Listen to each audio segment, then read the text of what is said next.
बड़ा करुणा में प्रसंग है और उनकी उत्तम भक्ति का चमत्कार है, प्रकाश है। महाप्रभु श्री हरिवंश चंद्र जी के शिष्य श्री हरिदास जी कई इस नाम के महापुरुष हुए हैं।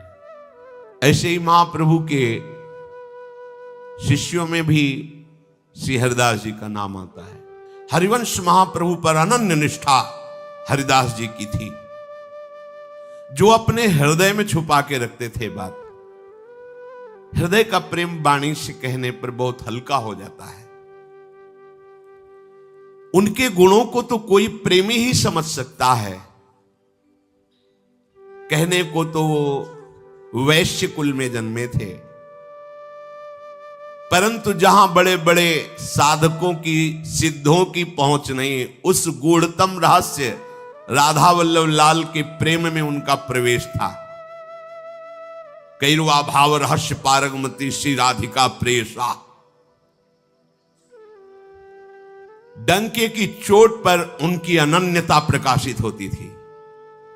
यद्यपि उनका शरीर काशी भगवान विश्वनाथ जी की नगरी में रहता, काशी में वो रहते थे, परंतु उनकी अनन्य निष्ठा हरिवंश महाप्रभु के चरणों के प्रभाव से श्रीधाम वृंदावन में थी। क्योंकि अब निज धर्म आपनो कहे तहां नित्य वृंदावन रहत बहुत प्रेम सागर। जहां काशी में रहते थे, शिष्य थे हरिवंश महाप्रभु के, और निष्ठा श्रीधाम वृंदावन की, हर समय वृंदावन का चिंतन। वृंदावन की रज जीवन थी, अर्थात काशी में रहते हुए रोज वृंदावन की रज को लगाना। समझ लीजिए, आप कहीं भी बाहर हो, आप हमारे श्री राधा वल्लभ लाल जी के चरणों की उपासना से जुड़े हैं, तो ये जीवन में बात पकड़ लीजिए। आपका घर है वृंदावन और आपके तन में वृंदावन रज लगी होनी चाहिए, और आप राधा वल्लभ लाल का चरणामृत रोज पीजिए और राधा वल्लभ श्री हरिवंश जपिए, तो कहीं भी आपका शरीर छूटे आप यहीं आएंगे। जैसे भारतीय राज कर्मचारी का, सैनिक का कहीं भी शरीर छूटे, ससम्मान तिरंगा में लपेटकर उसे भारत में ही, ऐसे ही कहीं भी तुम्हारा शरीर पर वो ब्रजरज लगी है, चरणामृत पीते हो, राधा वल्लभ श्री हरिवंश बोलते हो, तो नित्य धाम लाडली के महल में आपको आना होगा। विश्वास कीजिए। उन्होंने महाप्रभु की कृपा से निश्चय कर लिया था कि मैं बाहर मर ही नहीं सकता, क्योंकि वृंदावन हमारा लाडली का निज महल है, तो वहीं शरीर छोड़ूंगा। श्री भट्ट देवाचार्य जी भी कहते हैं कि यही आशा रखनी चाहिए। कहीं भी रहो, लाडली से प्रार्थना करते रहो कि जब हमारा शरीर आपको ऐसा लगे कि, तो आप फिर धाम बुला लेना और वहीं छोड़वा देना। जीवन की पूरी यात्रा सफल हो गई यदि हम प्राण छूटे। जय श्री भट्ट धूल धूसर तन ये आशा हो, एक कण शरीर में लगा हो तो उससे श्री जी की प्राप्ति हो, फिर यहां शरीर छोड़ रहा है, उसकी दुर्गति कैसे हो सकती है। उनकी प्रतिज्ञा थी, निष्ठा थी कि मेरे भाग्य का बल नहीं चलेगा, प्रारब्ध का बल नहीं चलेगा, यहां लाडली के चरणारविंद का बल चलता है। नहीं तो प्रारब्ध हमारे कहां थे ऐसे जो हमें प्राप्त हो रहा है, ये तो मेरी लाडली का बल काम कर रहा, मेरे बल श्री वृंदावन रानी। मैं अपना शरीर धाम में छोड़ूंगा। ये घोषणा कोई मन वचन कर्म से जो समर्पित वही कर सकता है, नहीं भय लग जाएगा कि बात झूठी न हो जाए, पता नहीं कहां शरीर छूट जाए, क्या भरोसा, क्या भरोसा। अरे नहीं है भरोसा, काल भी नहीं हमारे शरीर को नष्ट करेगा। शरीर नष्ट होगा तो वृंदावन में होगा। निष्ठा, निष्ठा, बिना मन वचन कर्म के समर्पण के आप ऐसा बोल ही नहीं सकते, आपका हृदय नहीं स्वीकार कर सकता। श्री राधा वल्लभ नाम के भजन का अद्भुत प्रभाव प्रकट करके दिखा दिया। अनन्य हरिवंश धर्म की सुदृढ़ निष्ठा में कभी वो विचलित नहीं हुए। इस कलिकाल में मनोरथ पूर्ण करने के लिए कामधेनु के समान हरिदास जी थे। जो उनके समीप आ जाता जो उनको प्रणाम नमस्कार संभाषण उसकी कामनाएं पूर्ण हो जाती। जैसे कामधेनु कल्पतरु का सेवन करने वालों की कामनाएं पूर्ण होती है, ऐसे भगवत प्रेमी महात्माओं को भी कामधेनु कहते हैं। वहां ये नहीं होता जाओ पूरी हो जाए, नहीं, तुम आ गए हो इतना ही काफी है। ना तुम्हें कहने की जरूरत है, ना उनको आशीर्वाद देने की जरूरत है। ये दरबार ऐसा है, अपने आप हो जाएगा, तुम्हें चिंता नहीं करनी। अगर तुम्हारी निष्ठा है, तुम्हारी भावना है तो ये हर समय अपनी जिह्वा से राधा वल्लभ श्री हरिवंश, राधा वल्लभ श्री हरिवंश निरंतर जपते रहते थे। एक क्षण के लिए नाम छूटना इनके लिए असहनीय था। ये काशी में रहते थे, पर कहीं किसी से कोई अन्य संभाषण नहीं, अन्य कहीं दर्शन के लिए भी नहीं। ये अनन्य निष्ठा जब जागृत होती है तो फिर कुछ अच्छा नहीं लगता। अपने राधा वल्लभ लाल की सेवा से इनको अवकाश ही नहीं था। ये अपने धर्म में दृढ़ थे। चतुर्भक्त वही है जो गुरु प्रदत्त उपासना को दृढ़ता पूर्वक पकड़ ले, अपने भावों को गंभीर रखे, सहज में कोई जान न पावे। श्री हरिदास जी के हृदय में दूसरों को सुख पहुंचाने की चेष्टा का भाव भरा रहता था। सुख देवे को चावचित सब सोहित निष्काम, या सुधर्म हरिवंश को नाम गिरा विश्राम। ये हरिवंश धर्म है, दूसरों को सुख पहुंचाना, मन से, वचन से, कर्म से, हमारे द्वारा किसी को दुख ना पहुंचे। एक दिन ये एकांत में विचरण कर रहे थे तो जंगल में देखा एक सिंह एक गाय को दबोच करके बैठा हुआ है। जे ही देखा तो सुखदेव को चावचित हाथ जोड़ा और कहा, प्रभु, यद्यपि मुझे पता है कि जो मैं कहने जा रहा हूं उसमें आपकी बात पूरी नहीं होगी। कहां आपका इतना आहार, कहां ये हमारा छोटा शरीर, और मैं प्रार्थना करता हूं कि आप इस गाय को छोड़ दीजिए और मेरे शरीर को पा लीजिए। सिंह से कोई उत्तर। उन्होंने कहा, अच्छा, ऐसा लगता है कि आपका पेट नहीं भरेगा। मेरा पुत्र जवान है, बस मुझे कुछ समय दीजिए, मैं अपने घर पहुंचूं और पुत्र को लेके आ जाऊं, तब तक आप गाय को मत पाना। मेरे को और मेरे पुत्र को पाओगे तो शायद आपकी भूख मिट जाए। सिंह ने गाय को छोड़ दिया और खड़ा हो गया। बोले, बस शीघ्र गति से गया, ये भक्ति का चमत्कार। मैं अपने पुत्र को लेकर के साथ आता हूं, फिर आप आराम से पा लीजिए। तुरंत वापस हुए। देखो, बेटे से जाके कहा कि हम वादा करके आए हैं एक सिंह से ऐसा, आप हमारे साथ चलो और उसके आहार बनो चल करके। तुम्हारी रुचि है हमारी आज्ञा पालन करने में? आंसू आ गए और कहा, आज मेरा जन्म लेना सार्थक हो गया, क्योंकि एक तो आप पिता और दूसरे भगवान के महान भक्त और तीसरे गौ रक्षा के लिए आप मेरे को समर्पित कर दिए। मेरा जीना सार्थक हो गया। मैं अभी चलता हूं, मेरा अहोभाग्य। भला कोई अपने पिता की ये बात मानेगा कि सिंह के सामने जाके समर्पित हो जा? चल दिए तो सामने गए, सिंह वैसे ही खड़ा। कहा, प्रभु, ये शरीर और पुत्र का शरीर दोनों आपका भोजन है, आप पा लीजिए। आपने कृपा करके हमारी प्रार्थना सुनी, गाय को छोड़ दिया, आप पा लीजिए। बड़ी जोर से दहाड़ मारी, मनु जैसे उनके ऊपर आक्रमण किया हो। वाक मुन के राधा वल्लभ श्री हरिवंश, राधा वल्लभ श्री हरिवंश। ये कोई बचाव पक्ष से नहीं, सहज समर्पित कि अपने प्रभु का स्मरण करते हुए ये शरीर इनका आहार बन जाए। जब दहाड़ के बाद कोई शरीर में हलचल नहीं हुई सिंह के द्वारा करने पर, तो आंख खोलकर देखा सामने तो चतुर्भुज भगवान नारायण।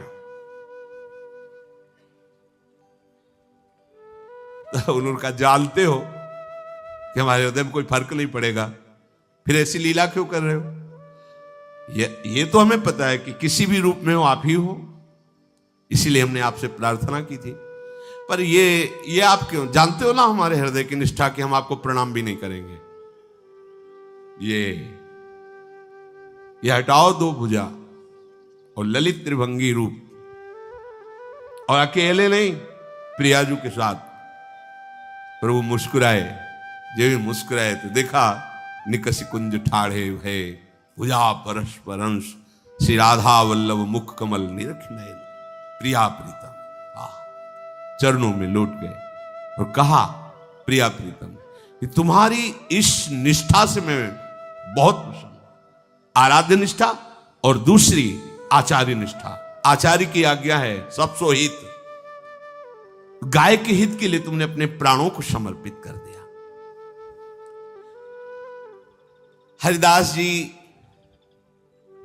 प्रिया प्रीतम के प्रेम में मगन होकर के श्री वृंदावन धाम की ही लीलाओं का चिंतन करते रहते थे। इनके 4 बेटियां थी। विचार किया कि इनका ब्याह करेंगे, संसारिक पुरुषों को देंगे। हमारे घर में भक्ति के संस्कार हैं, पता नहीं आगे कैसे संस्कार हो, इनका जीवन व्यर्थ चला जाएगा। तो भगवत प्रेमी महात्माओं के यहां विरक्त भेष से उनको श्री जी की सेवा के लिए समर्पित कर दिया। हमें संसारी पुरुषों को नहीं देना। ऐसा उनकी आंतरिक निष्ठा की अपनी 4 कन्याओं को संत सेवा में विरक्त बना करके श्री जी की सेवा के लिए समर्पित कर दिया। श्री हरिदास जी संतों में अपने राधा वल्लभ लाल को देखते थे। श्री हरिराम व्यास जी, जो भी महान भगवत प्रेमी जन हुए हैं। देखो काशी की इतनी बड़ी महिमा है, काश्याम मरणान मुक्ति ही। काशी में शरीर छूट जाए तो मोक्ष पदवी की प्राप्ति होती है, जो बड़ा दुर्लभ पद है। स्वयं भगवान शंकर जी काशी मरत जंतु अवलोकी, जासु नाम बल करो विशोकी। कोई भी जंतु भी मरता है, तारक मंत्र देकर मोक्ष पद प्रदान करते हैं। ये मुक्ति की और ज्ञान की खान है काशी।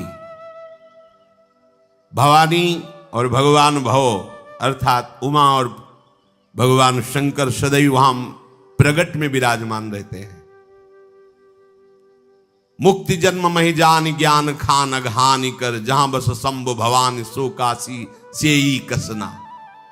काशी में शरीर त्यागने पर कैवल्य मुक्ति होती है, पर हरिदास जी के हृदय में बिल्कुल ऐसा भाव नहीं। तो उनका था कि वृंदावन रज में ही शरीर छूटे, मैं वृंदावन के सिवा कहीं शरीर नहीं छोड़ सकता।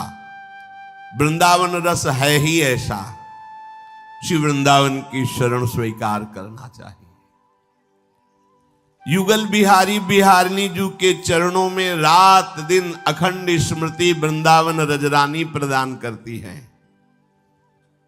प्रेम पदार्थ अति दूर है बिनु से रज रूख। वृंदावन की रज का, वृंदावन के रसिकों का, लताओं का सेवन किए बिना प्रिया प्रीतम का अखंड स्मरण प्राप्त नहीं होता, क्योंकि अखंड स्मृति ही प्रेम है। सेवा कुंज की किसी कुंज के समीप बैठ करके श्री प्रियाजू का ध्यान, प्रीतम जू का ध्यान, इसी रज से सिद्ध भावना होती है, भावदेह की प्राप्ति होती है। यहां के वास का अद्भुत प्रभाव है। अगर ऐसा सौभाग्य हो जाए कि संतों की जूठन प्रसादी पाने को मिले, अहो भाग्य। जब प्रियाजू को भोग लग गया और रसिक संत पा लिए और थोड़ा भी किनका मिल जाए तो उनका उच्छिष्ट ही माना जाता है। यमुना जी का आचमन, यमुना किनारे बैठकर पद सुनाना, मंत्र जप करना, अहो भाग्य। युगल सरकार का नाम रटते हुए, आंसू बहाते हुए वृंदावन की गलियों में घूमना, ये जीवन की परम सार्थकता है। श्री हरिदास जी के हृदय में वृंदावन के प्रति अमोघ निष्ठा थी। बस यही था कभी ऐसा ना हो कि हमारा शरीर वृंदावन से अलग छूटे। चाहे लाखों कोस दूर हो, आप अगर वृंदावन निष्ठा है तो वृंदावन आपके नजदीक है, चिंता मत करना, क्योंकि चिदानंद धाम है, कोई जड़ देश नहीं है। एक दिन हरिदास जी को लगा कि अब मेरे प्राण छूटने का समय आ रहा है। संकेत हो जाता है भगवत प्रेमियों को, महापुरुषों को, कि अब जाने का समय हो रहा है। उन्होंने तत्काल अपने प्रेमी जनों को बुलाया और कहा, मुझे वृंदावन ले चलो, मेरे शरीर छूटने का समय आ रहा है, मैं काशी में शरीर नहीं छोड़ूंगा। राधा वल्लभ श्री हरिवंश श्री वृंदावन श्री वनचंद, इस नाम का सब कीर्तन करते हुए मुझे वृंदावन ले चलो।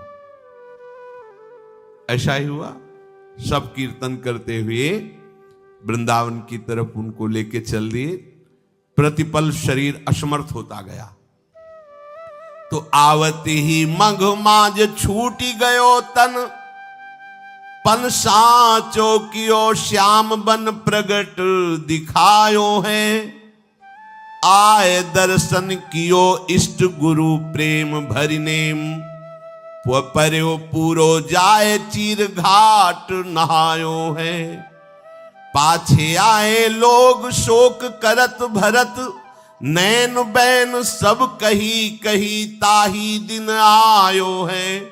भक्ति को प्रभाव या में भाव और आनो जिन, बिन हरि कृपा यह कैसे जात पायो है।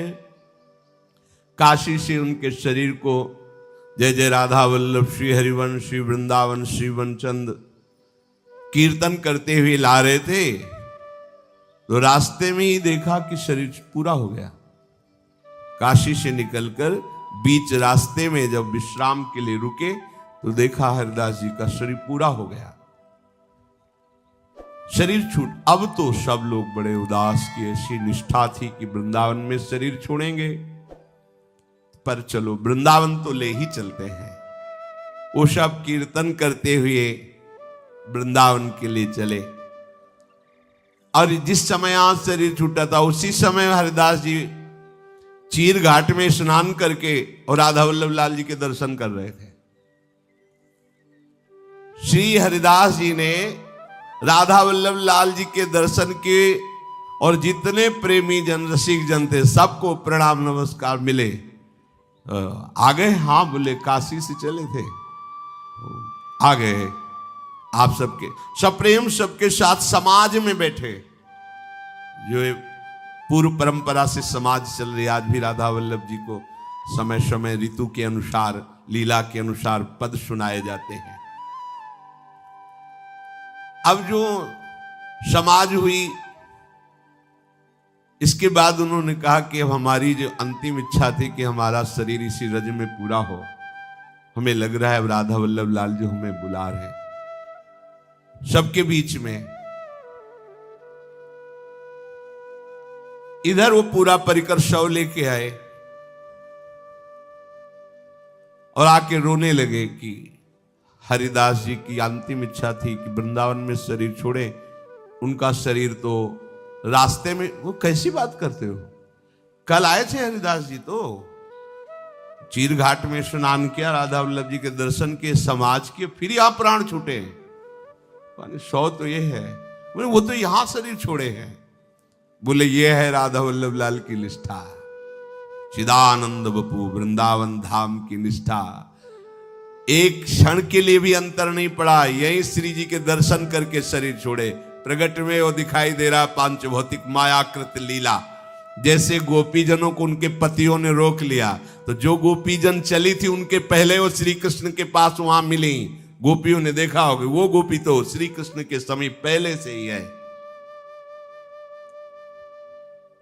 जो इसी जन्म में भगवदानंद की प्राप्ति करना चाहता है, उस उपासक को चाहिए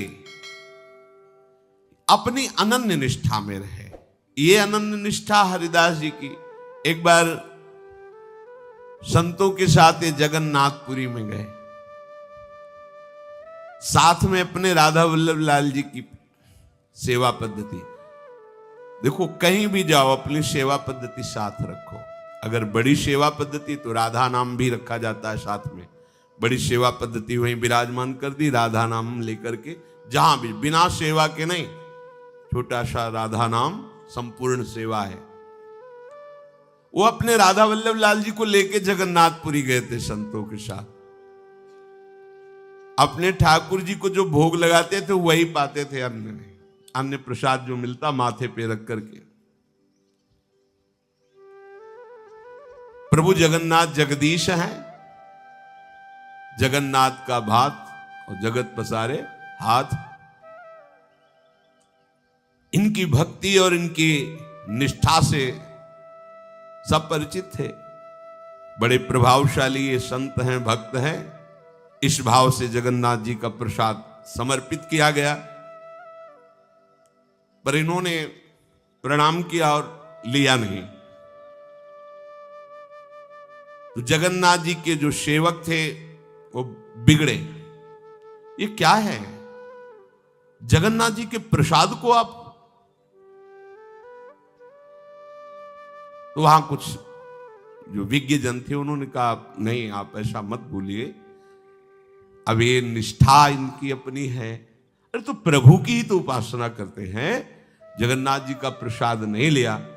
बड़ा संतुष्टता हुई जगन्नाथ जी के पार्षदों की कि कैसे ये भक्त हैं। एक तरफ भक्ति की इतनी उच्च अवस्था इनकी हम सुनते हैं, दूसरी तरफ ये बर्ताव। बड़ी महिमा है जगन्नाथ जी के प्रसाद की। वहां के राजा एक बार पाशे खेल रहे थे, राज मनोरंजन जोशल। जगन्नाथ जी के पार्षद प्रसाद लाए तो ऐसे पाशा खेलने में ऐसे कर दिया। फिर ध्यान आया कि बायां हाथ जगन्नाथ जी के प्रसाद। उन्होंने कहा कि राजन आप होश में, बायां हाथ कैसे प्रसाद के लिए बढ़ा दिया? तब उनको ध्यान आया, बड़ा पश्चाताप को। प्रसाद तो लिया पर अंदर जल गए। प्रभु के प्रसाद के लिए बायां हाथ उठा, दाया किस काम का? कटवा दिया दाया हाथ, कटवा दे तू किस काम का? जब तू हरि के प्रसाद, जगन्नाथ जी के, ऐसी बड़ी महिमा है, ऐसा नहीं। पर ये लाडली के लाडलों की कुछ अनन्य निष्ठा का ही। अब वो असंतुष्ट होकर रात्रि में जगन्नाथ जी को शयन कराया और शयन किया। तो जगन्नाथ जी स्वप्न में आकर के बोले कि आप ऐसा मत समझो कि वो हमारे प्रसाद का अपमान करते हैं। नहीं, वो प्रियाजू की निष्ठा वाले हैं, और जिन प्रियाजू का अधरामृत उच्छिष्ट मैं भी पाला चाहता हूं, उन प्रियाजू के उच्छिष्ट पाने वाले के लिए आप ऐसा ना सोचे कि वो प्रसाद की अवहेलना करते। नहीं, वो लाडली की अनन्य सहचरी है। ये जो प्रियालाल की वृंदावन नित्य विहार की उपासना है, इसमें श्री किशोरी जी के चरणारविंद की ठसक में भरी हुई जो उपासना वृत्ति है, इसमें यदि हमारी लाडली जो पार्श्व में विराजमान नहीं, तो फिर वो जो लाडली के निज जन है वो स्वाद नहीं ले सकते। प्रभु हैं, राधा संग बिना नहीं श्याम सिद्धांत है। मनोमृणाल भूषण भूषित भुज, श्याम अंश पर डारी, जैसे हित हरिवंश जुगल करनी गज, बिहरत बन पिया प्यारी। जहां प्यारी जो, बस ये वृंदावन रजरानी की कृपा से, रसिकों की कृपा से भाव आता है। इसी अनन्य निष्ठा से हम अपने आराध्य देव श्री राधा वल्लभ लाल जी के अत्यंत गूढ़ प्रेम नित्य विहार रस को प्राप्त कर सकते हैं। अनन्य भक्ति में तुम्हारी परीक्षा भी हो सकती है। ऐसा नहीं कि कोरे कोरे आप चले जाओ। कौन परीक्षा कर सकता है? जब आप प्रभु के जन हो तो परीक्षा कौन कर सकता है? प्रभु ही करेंगे, दूसरा थोड़ी करता है। तो वो परीक्षा क्यों करते हैं?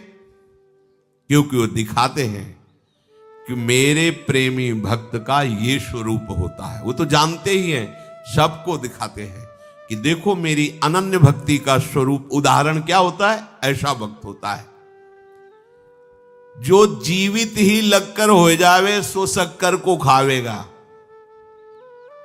कोह मोह से टक्कर लेवे तब फक्कड़ पद पावेगा। फक्कड़ बोले शांत। जादू जाहिर चक्कर मक्कर छोड़ स्वरूप समावेगा। युगलानन्य अनूप माधुरी सुन सुनाय सरसावेगा। बोले जो जीवित मरा हुआ हो गया, कोई प्रभाव नहीं तुम्हारे मान का भी और अपमान का। बोले वो प्रियालाल के प्रेम मिठास का स्वादी होता है। जो काम और मोह से टक्कर लेता वही फक्कड़ है, नहीं तो फक्कड़ किस बात के है? कामी और मोही और फक्कड़ बड़ा अंतर हो गया ला। निर्मोही निष्कामी ही फक्कड़ कहला सकता है। अरे बोले बड़े फक्कड़ महात्मा है क्या? कोई फिकर नहीं, फिकर फार फकनी करे ताको नाम फकीर।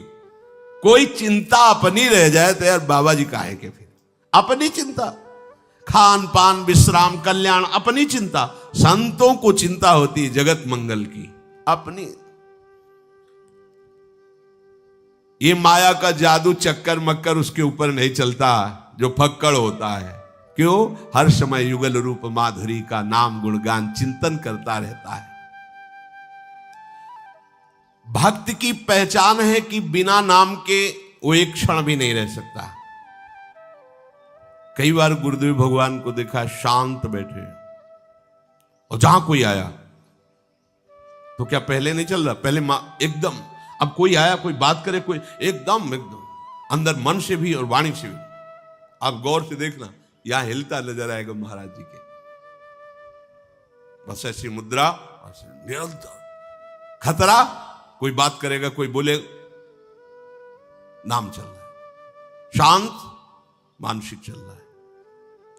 बिना कीर्तन के, बिना नाम जप के एक क्षण भी नहीं रह सकता भक्त। अनन्य भक्ति की पहचान है। सभी जीवों के प्रति निर्मलता का व्यवहार केवल संत ही कर सकते हैं। 68 तीरथ तहां बसे, जहां हरि कथा प्रसंग, सरस माधुरी भक्ति को निस दिन बरसे रंग। पापी सुने न हरि कथा, ऊंघे के उठ जाए, परसा अवगुण उर्धरे, सुने न फिर पछताए। कलयुग केवल कीर्तन करनो बरनो वेद, सरस माधुरी हरि मिले सतगुरु दीन हो भेद। 68 तीर्थ वहां वास करते जहां भगवान की चर्चा होती है, जहां नाम कीर्तन होता है।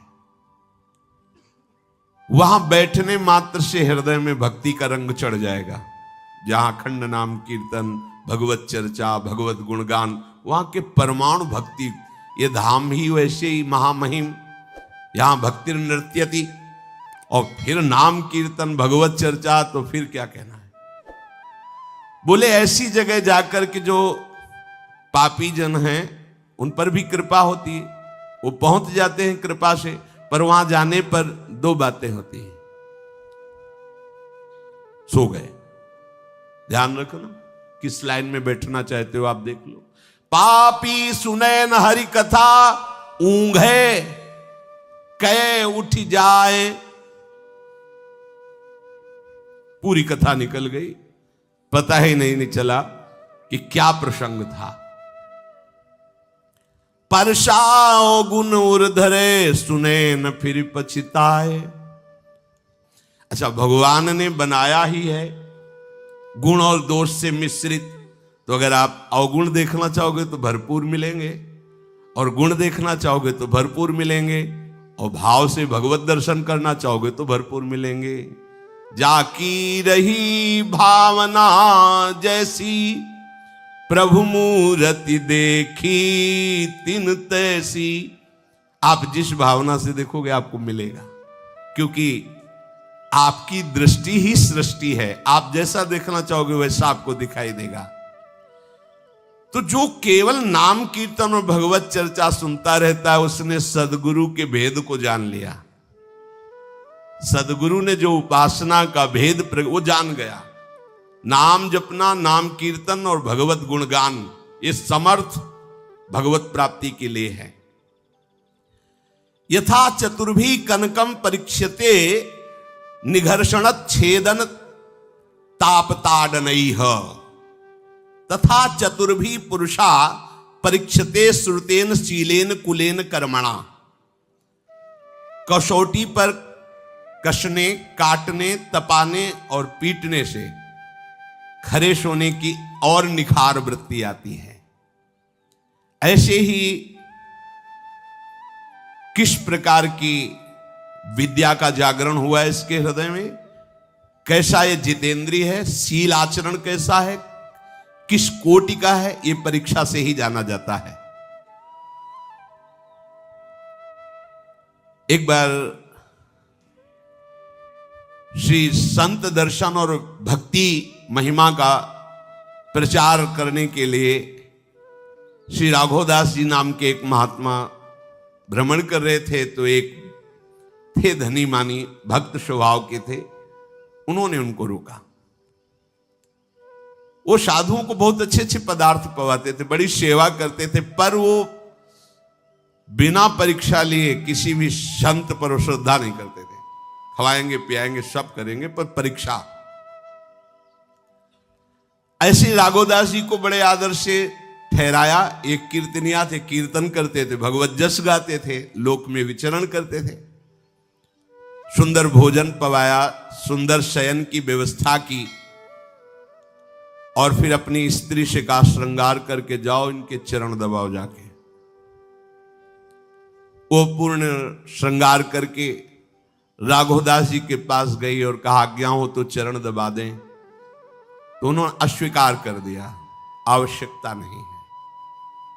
तो उनका पति भी, वो जो भगत थे, वो आ गए, विनम्रता पूर्वक कहने लगे कि हम जैसे गृहस्थों को पावन करने के लिए आप जैसे संत भगवान पधारते हैं, तो हमारी रुचि है, हमें बड़ा सुख होगा यदि हमारी पत्नी पैर दबाए और आप दबवा लें। तो अगर आप मेरी सेवा स्वीकार नहीं करेंगे तो मैं समझूंगा कि मैं बड़ा अभागा हूं और मैं संतों का कृपा पात्र नहीं हूं। और आंखों में आंसू भर लिया पति ने। संतों का हृदय बड़ा कोमल होता है। उनका नहीं नहीं, आप दुख मत पाओ, यदि आपको सुख मिलता है दबा लीजिए।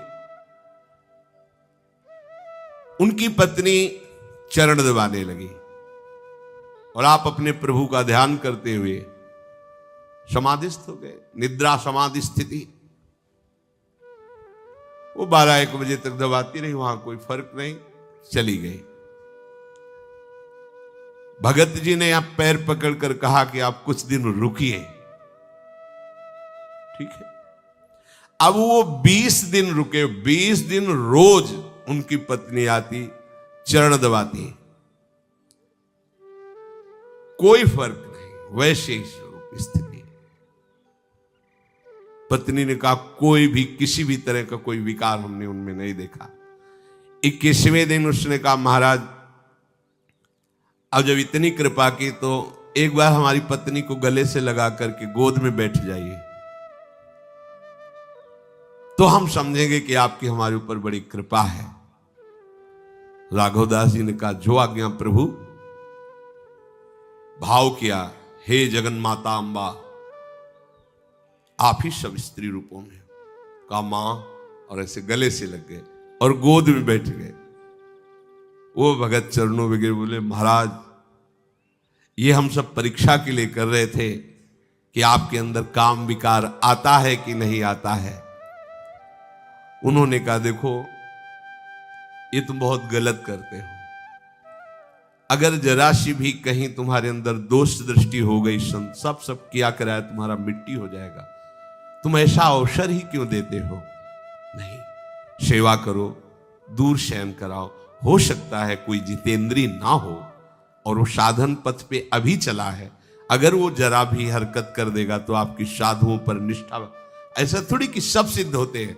अरे कोई अभी चला है परमार्थ में, अभी उसे पूरा परमार्थ का पता ही नहीं है, काम क्रोधादि अपना प्रभाव दिखा रहे हैं, अब वो सिद्ध थोड़ी है, हो सकता है उससे चूक हो जाए। तो ऐसा आप अवसर मत दीजिए।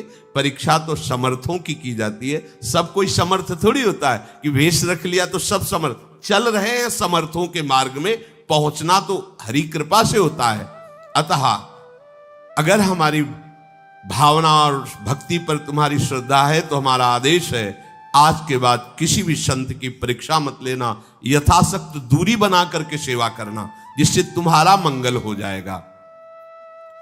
एक बार यही राघवदास जी को किसी राजा ने बुलवाया कि महान संत हैं, सभा में खूब सम्मान किया।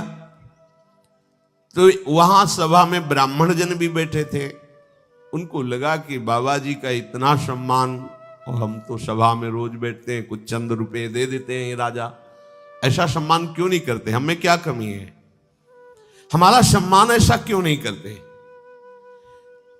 अब एक सुंदर महल में राघवदास जी को रोका राजा, तो उस ब्राह्मण ने राघवदास जी का अपमान कराने के लिए एक वैश्या को जाके एक दुपट्टा दिया, गमछा,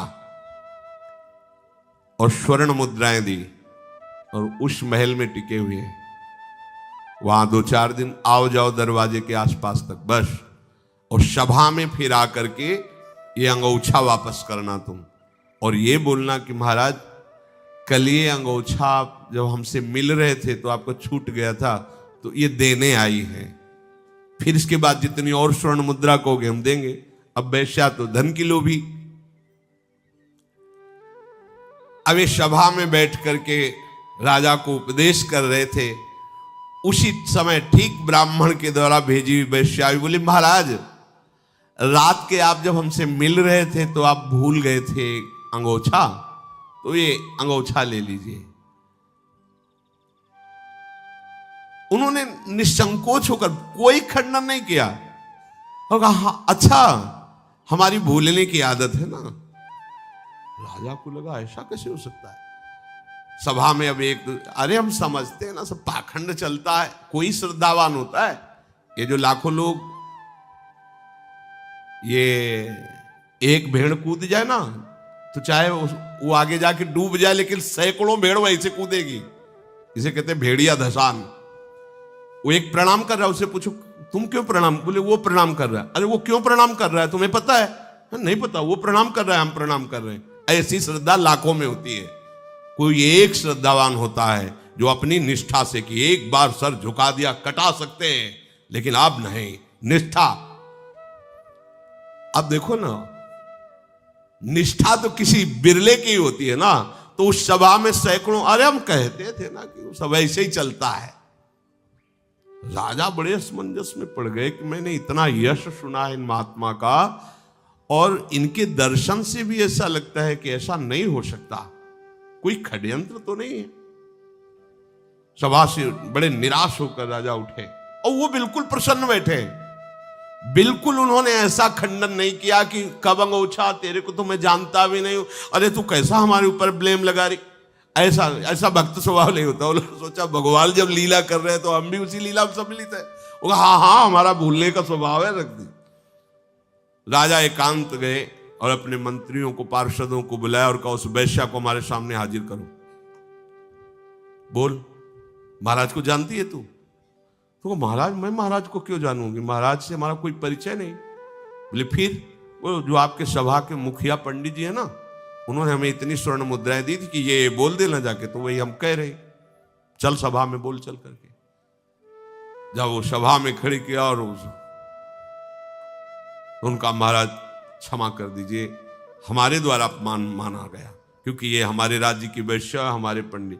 तो बोले अगर आप हम पर प्रसन्न है राजन, तो पंडित जी की जो दक्षिणा चल रही वो चलती रहे, और कभी इनको इस पद से न हटाया जाए और कभी इनको कष्ट न। ये है, ये साधु स्वभाव है।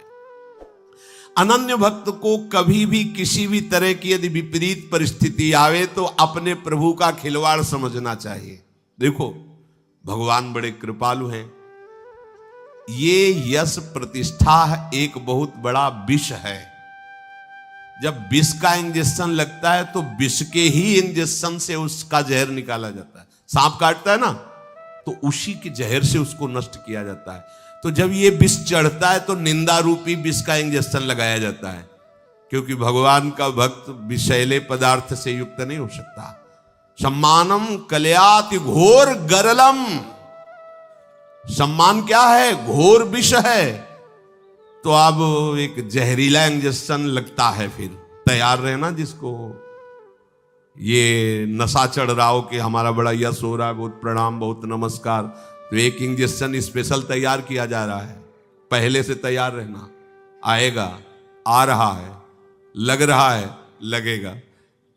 जैसे एक लगा, बोले तो कम क्षमता वाला है, अभी कुछ फर्क नहीं पड़ा, बोले और भरो, डबल करो, उसे डबल क्षमता का लगाओ। आप देखो विष को उतारने के लिए जैसे विष, ऐसे संतों की जीवनी पढ़ के देख लो। अपमान रूपी जहर का इंजेक्शन दिया जाता है मान रूपी जहर को हटाने के लिए, क्योंकि जब तक मान रहता है तब तक भगवत साक्षात्कार नहीं होता। निर्मान अमोहा जित संग दोषा, मान रहित मोह रहित ही, संग दोष रहित ही द्वंद्व पर विजय प्राप्त करने वाला, कामनाओं का त्यागी, आत्मस्वरूप में स्थित महापुरुष ही जीवन मुक्त परमहंस है, अनन्य भक्त है। इसलिए निरंतर नाम जप करते हुए, किसी से भी किसी भी तरह का द्वेष आदि ना करते हुए अपने प्रियालाल के चरणों में इसी जन्म में हमें प्राप्त करना है, ऐसी निष्ठा रखें। श्री राधा वल्लभ लाल की।